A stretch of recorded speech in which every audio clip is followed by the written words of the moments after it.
Hello students, welcome back to my YouTube channel. ನಾನು ನಿಮಗೆ ಇವತ್ತಿನ ವಿಡಿಯೋದಲ್ಲಿ ಟೈಮ್ ರೇಟ್ ಸಿಸ್ಟಮ್ ಹಾಗೆ ಪೀಸ್ ರೇಟ್ ಸಿಸ್ಟಮ್ನಲ್ಲಿ ಸೆಕೆಂಡ್ ಪ್ರಾಬ್ಲಮ್ ಮಾಡಿಸ್ತಾ ಇದ್ದೀನಿ. ಕ್ವಶನ್ ಈ ಥರದಲ್ಲಿದೆ. 5 ಮಾರ್ಕ್ಸ್ಗೆ ಕೇಳಿರುವಂಥ problem. The output of worker Ashoka is 64 units in a 40 hours weak.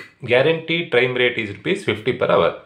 Ordinary piece rate is 20 per unit. Calculate the earnings of worker under piece rate system and time rate system. Ashoka ಅನ್ನೋನು 64 unit ಅನ್ನ produce ಮಾಡ್ತಾ ಇದ್ದಾನೆ.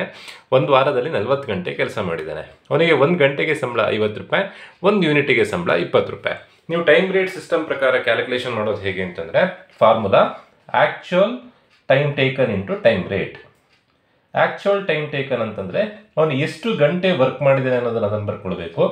Time rate ಅಂತಂದ್ರೆ 1 ಗಂಟೆಯ ಸಂಬಳ. Time rate ಅಂದ್ರೂ ಒಂದೇ, rate per hour ಅಂತಂದ್ರೂ ಒಂದೇ.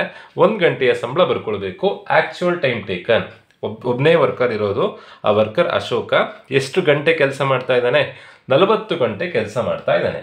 40 hours. 1 ಗಂಟೆಗೆ ಸಂಬಳ ಎಷ್ಟು?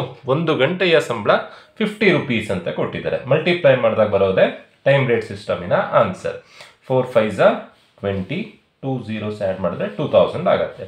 ₹2000. 40 ಗಂಟೆ ಕೆಲಸ ಮಾಡಿದ್ದಾನೆ, 1 ಗಂಟೆಗೆ ₹50. 40 ಇಂಟು 50 ಮಾಡಿದಾಗ ಬರುವಂಥ ಆನ್ಸರೇ ಟೈಮ್ ರೇಟ್ ಸಿಸ್ಟಮಿನ ಆನ್ಸರ್.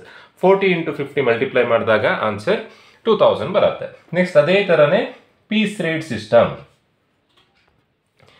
ಪೀಸ್ ರೇಟ್ ಸಿಸ್ಟಮಿನ formula unit produced into piece rate. Piece rate ಅಂತಂದ್ರೆ ಒಂದೇ, ರೇಟ್ ಪರ್ ಯೂನಿಟ್ ಅಂತಂದ್ರು ಒಂದೇ.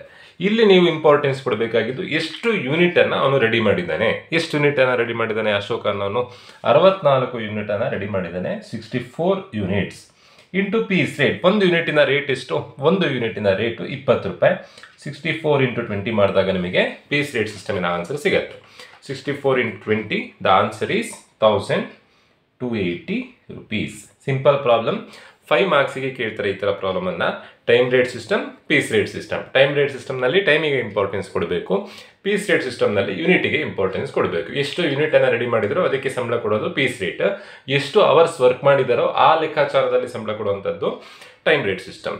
Usually from the point of company perspective ಅಲ್ಲಿ ನಾವು ಯೋಚನೆ ಮಾಡೋದು ಅಂತಾದ್ರೆ ಪೀಸ್ ರೇಟ್ ಸಿಸ್ಟಮ್ ಕಂಪ್ನಿಗೆ ಬೆಟರ್. ಏನಕ್ಕೆ ಅಂತಂದ್ರೆ ಎಷ್ಟು ಯೂನಿಟ್ ಪ್ರೊಡ್ಯೂಸ್ ಮಾಡ್ತಾರೋ ಅಷ್ಟಕ್ಕೆ ತಕ್ಕನಾಗಿ ಸಂಬಳ ಕೊಡೋದು. ಕಂಪ್ನಿ ಏನಾದರೂ ಟೈಮ್ ರೇಟ್ ಸಿಸ್ಟಮ್ ಫಾಲೋ ಮಾಡಿದ್ರೆ ಬೇಕಂತ ಎಂಪ್ಲಾಯೀಸ್ ಟೈಮ್ ವೇಸ್ಟ್ ಮಾಡ್ತಾ ಹೋಗ್ತಾರೆ. ಏನಕ್ಕೆಂದ್ರೆ ಗಂಟೆಗೆ ಇಂತಿಷ್ಟೊಂದು ಸಂಬಳ ಕೊಟ್ಟರೆ ಸುಮ್ಮನೆ ಟೈಮ್ ವೇಸ್ಟ್ ಮಾಡೋದು, ಸ್ಯಾಲರಿ ಸಿಗುತ್ತೆ ಅಂತ ಅನ್ಕೊಂಡು, ಸಂಬಳ ಸಿಗುತ್ತೆ ಅಂತ ಅನ್ಕೊಂಡು ಟೈಮ್ ವೇಸ್ಟ್ ಮಾಡ್ತಾರೆ. ಸೊ ಕಂಪನಿ ಪರ್ಸ್ಪೆಕ್ಟಿವ್ನಲ್ಲಿ ಪೀಸ್ ರೇಟ್ ಸಿಸ್ಟಮ್ ಕಂಪ್ನಿಗೆ ಬೆಟರು. ಬಟ್ ಎಂಪ್ಲಾಯೀಸ್ ಪರ್ಸ್ಪೆಕ್ಟಿವ್ ಅಲ್ಲಿ ಯೋಚನೆ ಮಾಡೋದಾದ್ರೆ ಟೈಮ್ ರೇಟ್ ಸಿಸ್ಟಮ್ ಬೆಟರ್. ನೀವು ಪ್ರಾಕ್ಟಿಕಲ್ ಆಗಿ ಅರ್ಥ ಮಾಡ್ಕೊಂಡ್ರೆ ಪ್ರಾಬ್ಲಮ್ ಈಸಿ ಆಗುತ್ತೆ. ಹೋಪ್ ವಿಡಿಯೋ ಅರ್ಥ ಆಗಿದೆ ಅಂತ ಅನ್ಕೊಳ್ತಾ ವಿಡಿಯೋ ಮುಗಿಸ್ತಾ ಇದ್ದೀನಿ. Thank you.